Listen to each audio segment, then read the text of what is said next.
They say that when a mother leaves her ancestral shrine and travels hundreds of miles into the heart of enemy territory, it means the situation has gone far beyond politics. It means something ancient, something sacred, and something far more powerful than any courtroom has been activated. And that is exactly what happened at the heavily fortified gates of the Sokoto Correctional Facility recently, in one of the most extraordinary and spiritually significant events in the entire history of the Nnamdi Kanu detention case. Good afternoon, everyone, and welcome back, the channel that gives you the raw truth without filters and without fear. If you are new here, please hit that subscribe button right now and turn on your notification bell because you do not want to miss a single update on this story.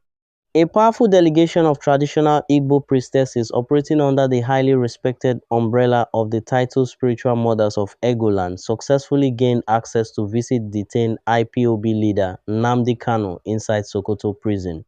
This was not a courtesy call. This was a sacred and deeply purposeful mission carried out on behalf of the collective maternal, spiritual, and ancestral guardianship of the entire Igbo nation.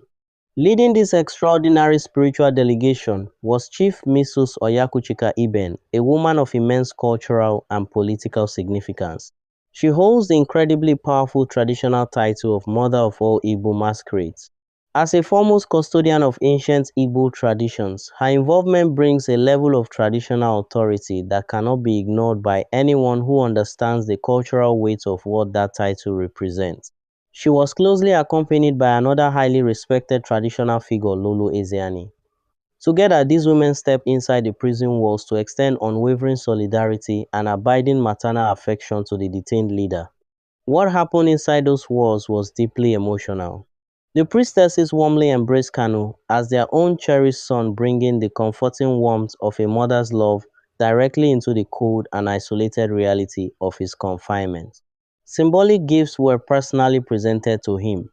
The priestesses then lifted their voices in powerful prayer, invoking the blessings of the ancestors and reaffirming the unbreakable motherly support of all Igbo mothers, both the living and those who have already joined the ancestors.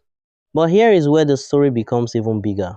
This visit was just the very first step in a much larger and highly coordinated advocacy campaign. These priestesses officially informed Kanu that they are not stopping at prayers and gifts. They have formulated a determined plan to undertake a massive nationwide mission strategically engaging prominent paramount rulers, respected traditional leaders and spiritual authorities from every corner of Nigeria. By stepping out of their regional boundaries and seeking the cooperation of national leaders, these spiritual mothers are actively trying to build a cross-cultural coalition powerful enough to advocate for Kanu's immediate and unconditional release. This is a brilliant transition from purely spiritual intercession to real-world diplomatic engagement, proving that these traditional custodians are willing to use their high-ranking societal status to directly influence the outcome of this prolonged national crisis. Before leaving Chief Mrs.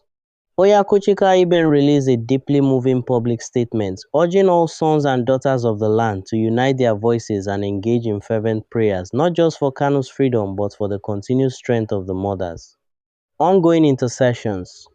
Her final words carried a heavy blessing, praying that the Creator would guide, protect, and uplift their son, the revered mothers, and the entire nation, while ultimately restoring justice, equity, and lasting harmony to the land. So we want to hear from you today. Do you believe the active involvement of these powerful traditional priestesses and their planned nationwide dialogue with paramount rulers will finally create the spiritual and earthly influence needed to secure Kanu's unconditional release? Or do you believe his freedom will strictly depend on the final decisions made inside the courtroom? Drop your honest answer in the comment section right now. Share this video so every Nigerian gets the full picture. If this video moved you, please smash that like button and subscribe for daily breaking news that tells you the truth. Because the truth must be told.